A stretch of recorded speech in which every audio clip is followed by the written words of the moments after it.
I wake up at 9 on Thanksgiving morning to something wrong. Silence. The Kessler family house, our 5-bedroom monument to middle-class aspiration, is never silent on Thanksgiving. Mom should be downstairs already, the kitchen filled with the rich aroma of roasting turkey. Dad should be planted in front of the TV, volume cranked too high on the Macy's parade. Corbin and Sloane should be bickering over who gets the good bathroom first, but there's nothing, just the faint hum of the heating system clicking on. I sit up, run a hand through my tangled hair, and listen harder. No cabinets opening and closing, no water running, no footsteps on the stairs. Hello? My voice sounds strange in the stillness. When no one answers, a flicker of unease ripples through me. I grab my phone from the nightstand. No messages, no missed calls, nothing to explain the wrongness of this morning. I swing my legs over the side of the bed, suddenly wide awake. The hardwood floor feels cold against my bare feet as I pad to the hallway. Mom? Dad? I call out, louder this time. The doors to my siblings' rooms stand open, beds empty and hastily made. Not slept in at all, by the look of them. Downstairs, the kitchen is spotless. No turkey thawing on the counter. No ingredients lined up for stuffing or cranberry sauce. Just my coffee mug from last night sitting alone in the otherwise empty sink. I walk to the front window and pull back the curtain. The driveway is empty. All the cars are gone, my parents' sedan, Corbin's beat-up Jeep, even the 7-seater SUV I filled with gas yesterday for our planned drive to Uncle Dean's house. A ridiculous thought flashes through my mind. Maybe they ran out for cranberries or another last-minute ingredient, but the house doesn't feel like they just stepped out. It feels cold, abandoned. I grab my phone again, pull up my mother's contact. It's gone. My father's number gone too. I scroll frantically through my contacts. Corbin, Sloane, even Rhett, all deleted. What the hell? I mutter, my heartbeat quickening. Then I remember. Last night. Rhett borrowing my phone. Hey sis, can I check the score real quick? My phone's dead. 19 years old and still can't remember to charge his phone. I'd handed it over without a second thought. Clever, but not clever enough. Rhett isn't the sharpest tool in the shed. He deleted the entries but didn't block the numbers. I still have our call history, and I know most of their numbers by heart anyway, but Uncle Dean's I know for sure.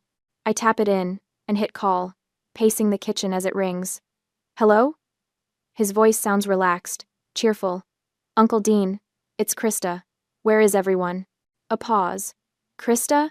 Oh, you're still home? Something in his voice makes my stomach drop. And then I hear it in the background, the rhythmic sound of waves crashing against a shore. Somewhere distant, the faint, unmistakable plucking of a ukulele. Where are you? I ask, though I already know the answer isn't his New England colonial, with the massive dining room table we were supposed to gather around today. Ah. His voice drops. Well, your parents wanted a big surprise for their 30th anniversary. They all flew to Maui last night. I grip the counter, my knuckles turning white. All of them? They figured you were busy with work, he continues, sounding uncomfortable now. And, well, they didn't want you to worry about the expense. The expense. The expense for the vacation they're taking with money I've been pouring into this house for years. Before I can respond, I hear a voice in the background. Sloane. God, are you talking to her? I thought the plan was to just let her stay home. Uncle Dean makes a shushing sound, but it's too late. I've heard enough. Krista, he starts. I end the call. The kitchen feels colder now as I stand motionless, my phone clutched in my hand. This wasn't some last-minute prank. This was planned, orchestrated. They deleted my contacts. They snuck out in the night. They left me behind deliberately. My gaze drifts to the calendar on the fridge, where I'd circled today's date and written Thanksgiving at Uncle Dean's in my neat handwriting. Next to it, the list of chores I'd completed to get ready. Clean guest bathroom, gas up SUV, pick up wine. This wasn't a prank. This was deliberate, malicious financial exclusion.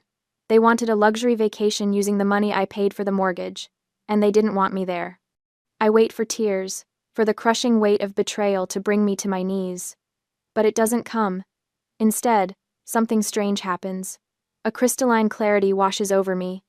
Every moment of the last 6 years, every check I've written, every bill I've paid, every sacrifice I've made while my siblings took snaps into sudden, Perfect focus.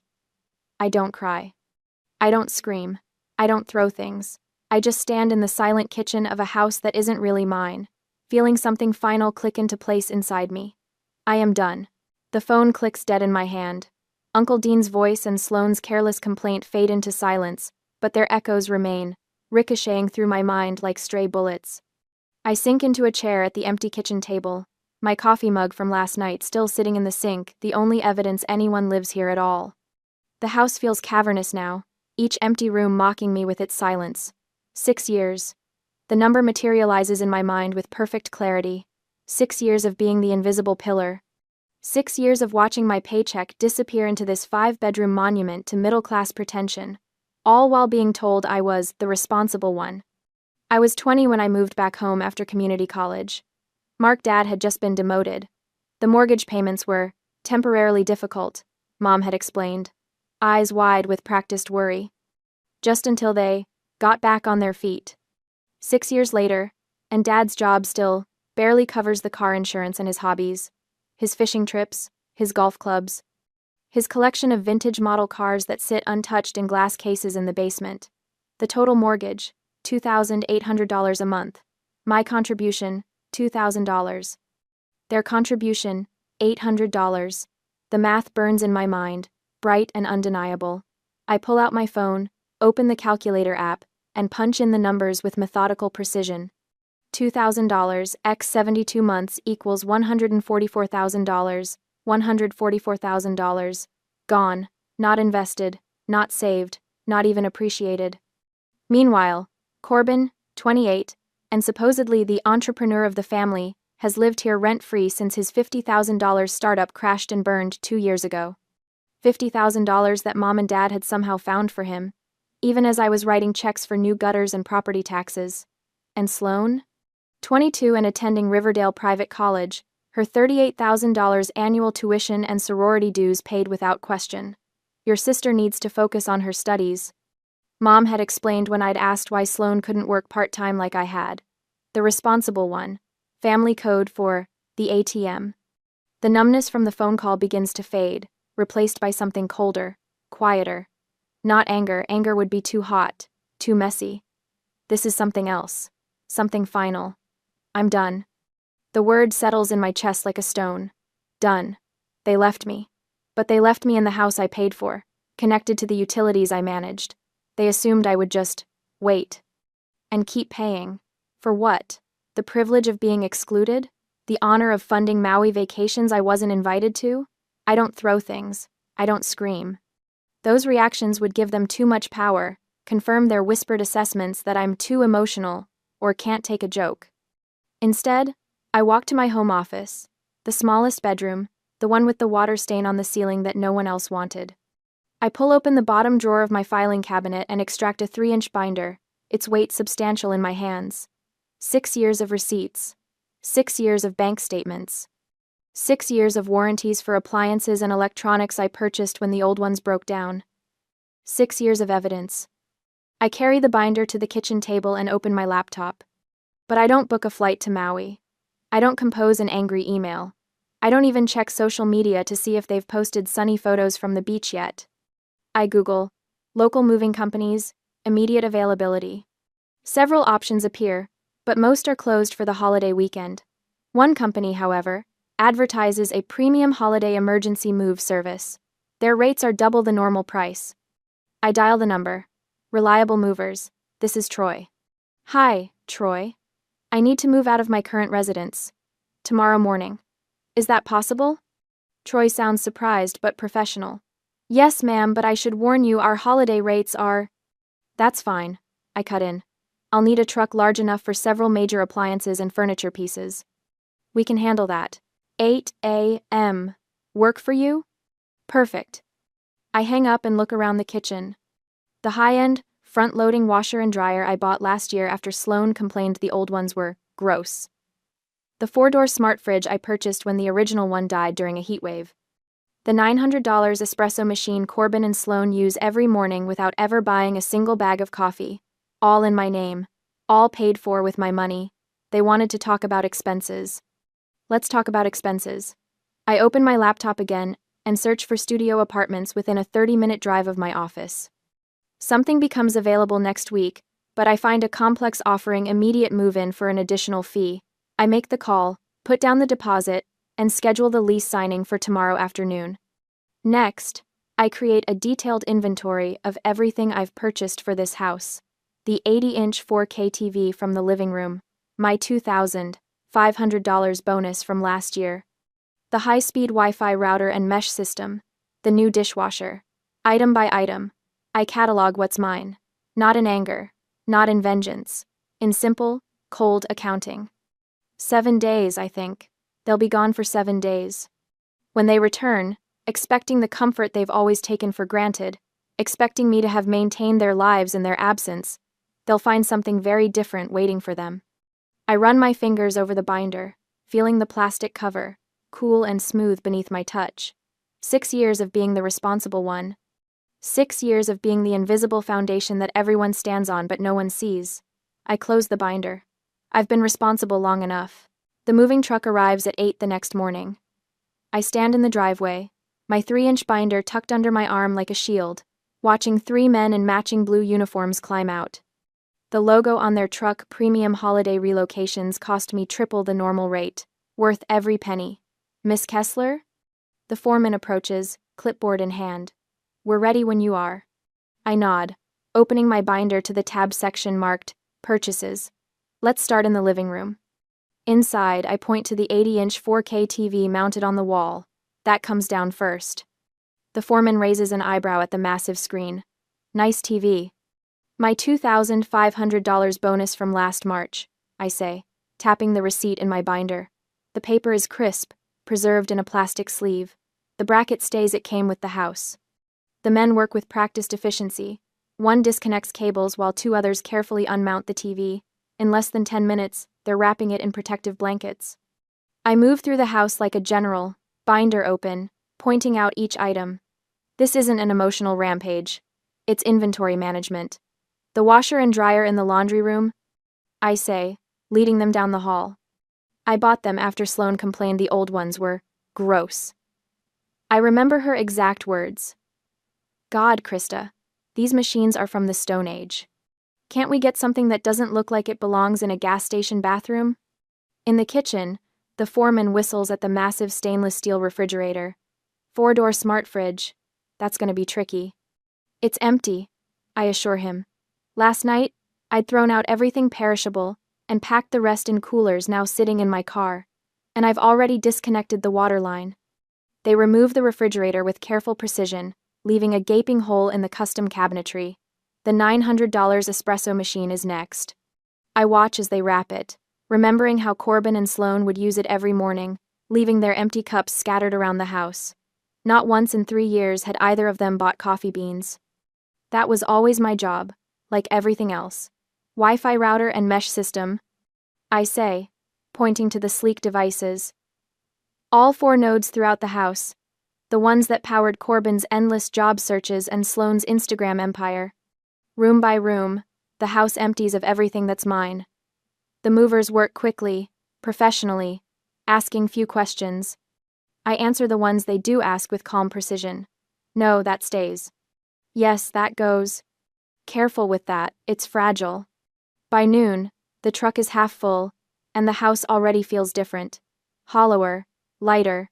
With each item that leaves, a weight lifts from my shoulders. The ghosts that have haunted me, expectations, obligations, guilt, seem to fade with every empty space created. Taking a break for lunch, ma'am, the foreman tells me. I nod and walk through the quieter house while they eat in their truck. My footsteps echo on the hardwood floors now that the area rugs, also mine, are gone. In the living room, the wall looks naked without the TV. In the kitchen, the refrigerator's absence reveals years of dust and a single magnet that had fallen behind it, a Hawaiian sunset from some previous family vacation I hadn't been invited to. This isn't destruction, I remind myself. This is reclamation.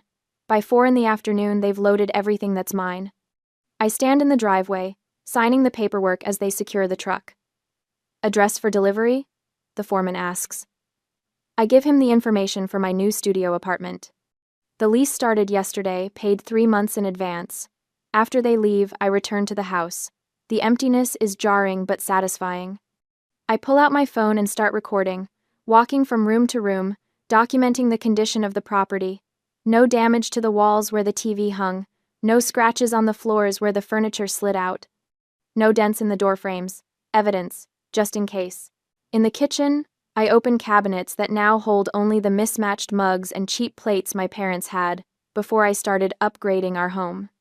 The pantry contains just the basics: my father's sugary cereals, my mother's diet crackers, the cheap coffee no one actually drinks. Upstairs, I enter what was my bedroom. The bed remains, but the premium mattress I bought last year is gone, leaving just the cheap box spring that came with the house. My dresser is gone. My bookshelf is gone. I sit cross-legged on the floor, open my laptop, and begin making calls. First, to the power company. Yes, I need to cancel service at 1342 Oakwood Lane, I say, voice steady. The account is under Krista Kessler. May I ask why you're canceling, Miss Kessler? The representative asks. I'm moving. Simple. Truthful. I see. There will be a final reading tomorrow, and service will be disconnected by 5 p.m. Is there a forwarding address for the final bill?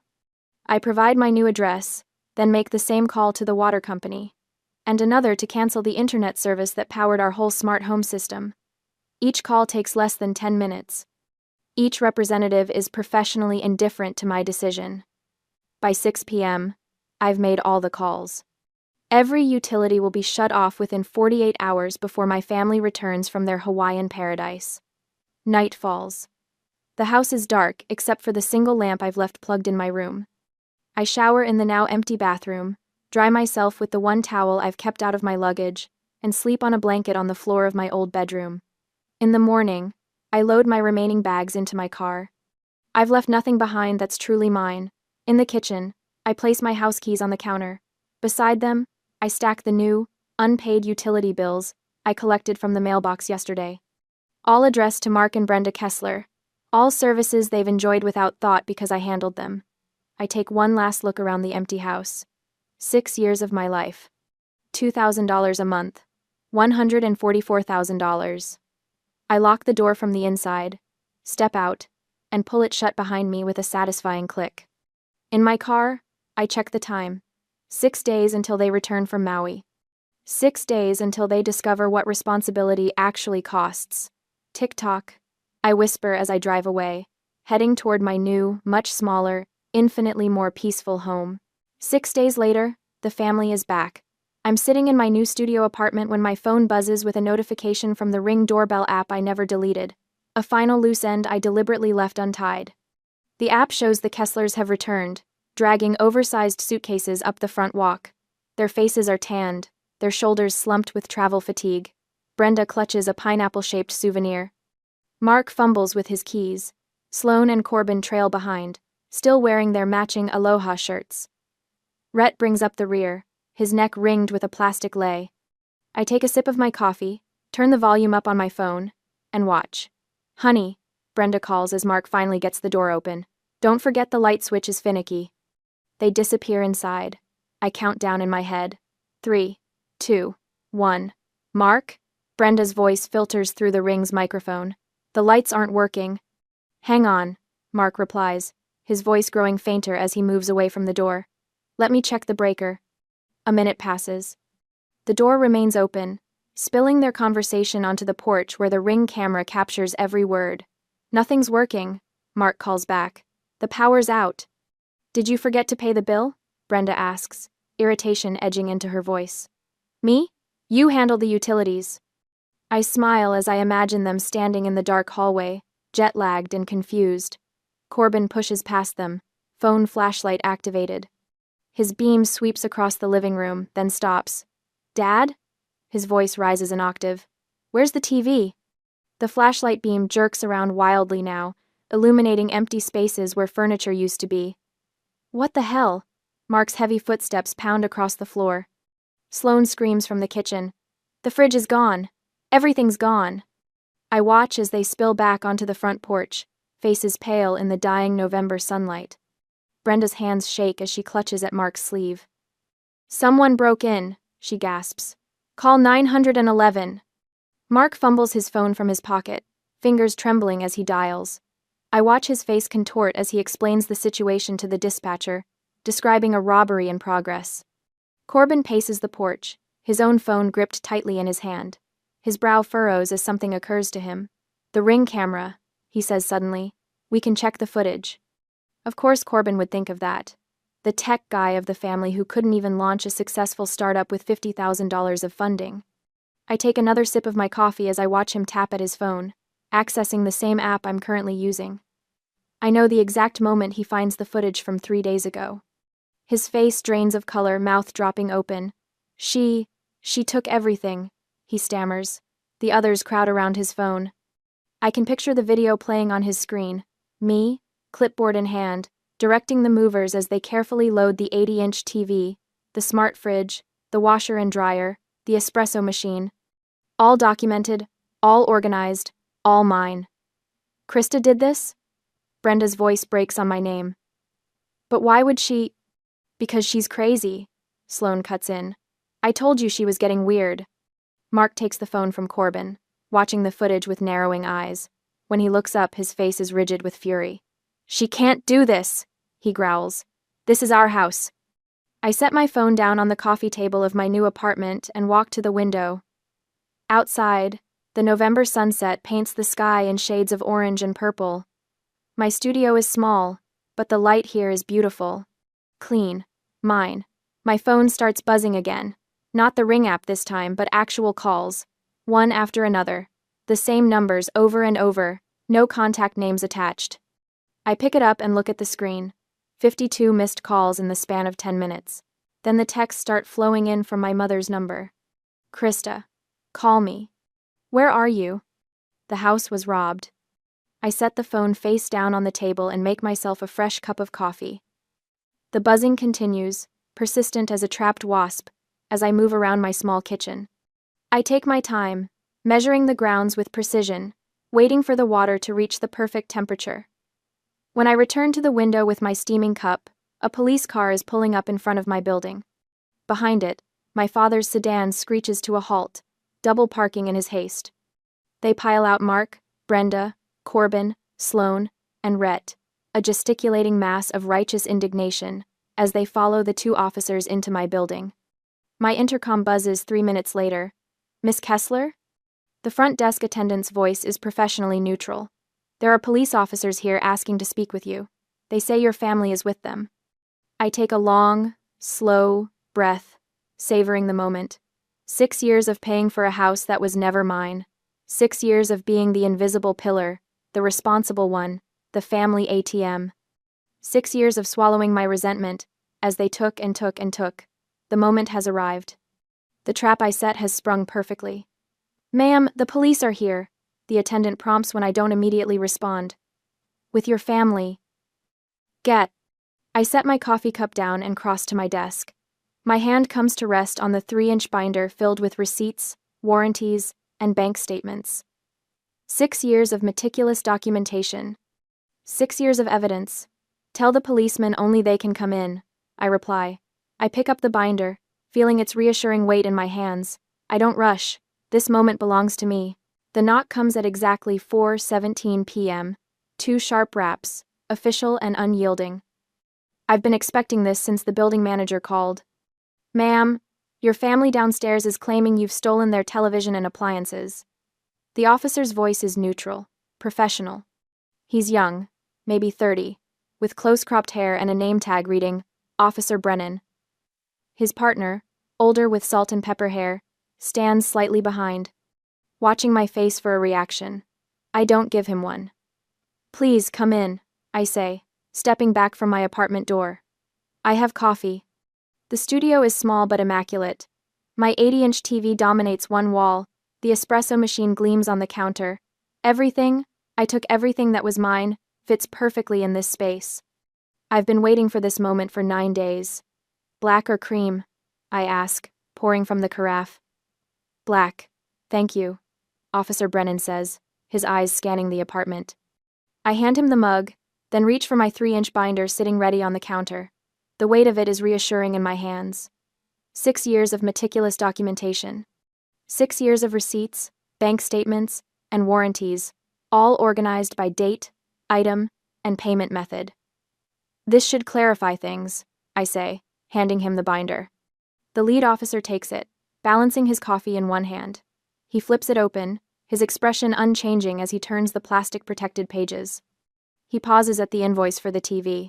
This is the television they're referring to? The 80-inch 4K? Yes, I reply, purchased with my year-end bonus, $2,500 plus tax. He nods, flipping more pages. His finger traces down a highlighted bank statement, then stops at a warranty card with my name printed clearly on it. He finds the bill of sale for the fridge, pauses at the washer and dryer documentation, raises an eyebrow at the espresso machine receipt. The older officer leans in, murmuring something I can't hear. Officer Brennan nods, then closes the binder. Everything appears to be in your name, Miss Kessler, he says, handing it back. His eyes meet mine, and I see something shift there, a reassessment. Ma'am, do you want us to file a harassment report on your behalf? The question hangs in the air between us. 6 years of silent contribution, 6 years of being the responsible one, the ATM. 6 years of watching Corbin waste $50,000 on a startup that never started up. 6 years of Sloane's private college tuition and sorority dues being paid without question, while I covered mortgage payments that should have been my parents' responsibility. No, I say finally. That won't be necessary. He nods, understanding in his eyes. We'll take care of it. Thank you for the coffee. I don't follow them to the door. I don't need to watch what happens next. Through my open window, I hear the commotion 3 floors down. My father's voice, rising in indignation. My mother's tearful protests. It's a civil matter. Officer Brennan's voice carries up clearly. She has provided documentation of ownership for all items in question. You need to leave the property now, or be cited for trespassing. Silence follows, then the slam of car doors. I close my window. 3 weeks later, I'm pushing my cart through the produce section of Greenway Market when I spot them. Corbin and Sloane, huddled near the organic apples, scanning the store, waiting for me. I consider abandoning my half-filled cart, but something hardened inside me weeks ago hasn't softened. I push forward. Sloane spots me first, her eyes narrowing. At 22, she looks older suddenly, the privilege and certainty drained from her face. This isn't funny, Krista. She hisses as I reach for a bag of Honeycrisp apples. Mom is crying every day. You need to fix this. I place the apples in my cart, moving past her without response. Corbin steps into my path. His usually perfect hair is uncombed, his designer shirt wrinkled. Just turn the internet back on, he says, desperation edging his voice. How am I supposed to apply for jobs? You've gone too far. I look at my 28-year-old brother, really look at him. The failed entrepreneur, the eternal student, the perpetual child. You're 28, Corbin, I say, the words falling like stones between us. Get your own Wi-Fi. I push my cart past them, their protests fading behind me. The weight of the binder isn't in my hands anymore, but I feel lighter all the same.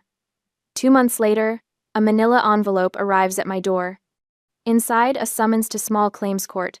They're suing me for $5,000 in emotional damages and stolen property. My mother's signature on the complaint form is shaky but determined.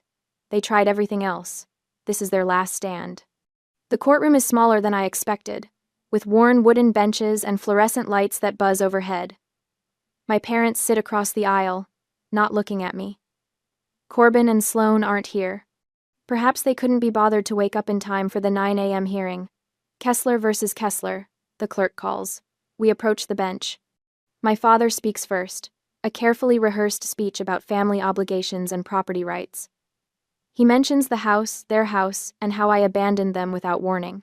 He talks about the difficulties they've faced without proper appliances, about the emotional toll, about my theft of family items. When he finishes, the judge turns to me. And your response, Miss Kessler? I don't speak. Instead, I place my 3-inch binder on his desk. The sound it makes is final, definitive. He opens it, frowning slightly at first, then with increasing interest as he turns the pages. 5 minutes pass in silence as he reviews bank statements, receipts, and utility bills in my name. Mr. Kessler, he says finally, closing the binder. These items appear to be legally purchased and owned by your daughter. Furthermore, I see evidence here that she contributed $2,000 monthly toward your mortgage for 6 years while living in your home. Is that correct? My father shifts uncomfortably. Well, yes, but... And you're claiming she stole property that she herself purchased? It was for the family, my mother interjects. She can't just take it. The judge's expression hardens. Mrs. Kessler, I suggest you not speak out of turn. He turns back to my father. This case is dismissed. And Mr. Kessler, I would caution you about bringing frivolous claims to this court. There are penalties for perjury. The gavel comes down with a crack that echoes through the small courtroom. My parents don't look at me as they leave. I gather my binder and walk out alone, into the cold air. I don't look back. I don't need to. 4 months later, I'm sitting on the small balcony of my studio apartment. The air is cold against my skin, but I don't mind. I wrap my fingers around a steaming mug of coffee, the expensive kind Corbin used to drain from my machine without ever buying a replacement bag. My apartment isn't much. 400 square feet that would fit inside the Kessler family living room with space to spare. But every inch of it is mine. Every utility bill has only my name on it. The silence here isn't the hollow absence of people who should be present. It's peace earned and protected. Uncle Dean called last week. He waited until he knew I'd be home from work, his voice careful when I answered. The house is gone, he said without preamble. Foreclosed after 3 months. They couldn't make the payments. I took a sip of tea, letting the information settle. Where are they living now? 2-bedroom rental across town. Mark and Brenda took the master. Rhett's on the couch. Sloan and Corbin are sharing the 2nd bedroom. He paused. Sloan had to leave Westlake. She's at community college now. Westlake University. $45,000 a year in tuition alone. Sorority dues on top of that. All while I quietly transferred $2,000 to my parents' account every month for 6 years. Krista, they're really struggling, Uncle Dean said, his voice dropping into that guilt-inducing register family's perfect over generations. Did they ask you to call me? Not exactly, but... Then they're not struggling enough, I replied, surprised by my own steadiness. They'll figure it out. They're adults. The consequences arrived like dominoes falling. The 2-bedroom apartment, Sloan's transfer, my father having to find an actual full-time job for the first time in 15 years. My mother selling her jewelry on Facebook Marketplace. Reality, crashing down on people who thought they could fly forever on someone else's wings. I take another sip of coffee, watching the sun climb higher. My phone buzzes with a notification. LinkedIn. I tap the screen. Corbin Kessler has sent you a message. I open it with mild curiosity. Hey sis, hope you're doing well. Listen, I've got an interview at Meridian Tech next week. Any chance you could be a reference? You know how reliable I am when I put my mind to something. I stare at the message, my finger hovering over the screen. 28 years old, and still convinced the world owes him a cushioned landing. I click ignore, then block his profile for good measure. 4 months ago, I woke up in a cold, silent house, abandoned by the people who should have been there. I remember standing in that kitchen, the moment everything crystallized, the soft click of realization like a lock turning. Now I sit in my own space, smaller but infinitely more honest. My bills are reasonable because I only pay for what I need. My shelves hold books I actually read. My refrigerator contains food only I eat. People ask if I ever feel guilty. Former co-workers who heard through the grapevine. The few friends who know the whole story. They want to know if I wonder whether I went too far, if I think about my family struggling in their cramped apartment while I sit here with my expensive coffee maker and my quiet mornings. I take a final sip, letting the rich flavor linger on my tongue. No, I don't. For the first time in my life, the silence is actually mine.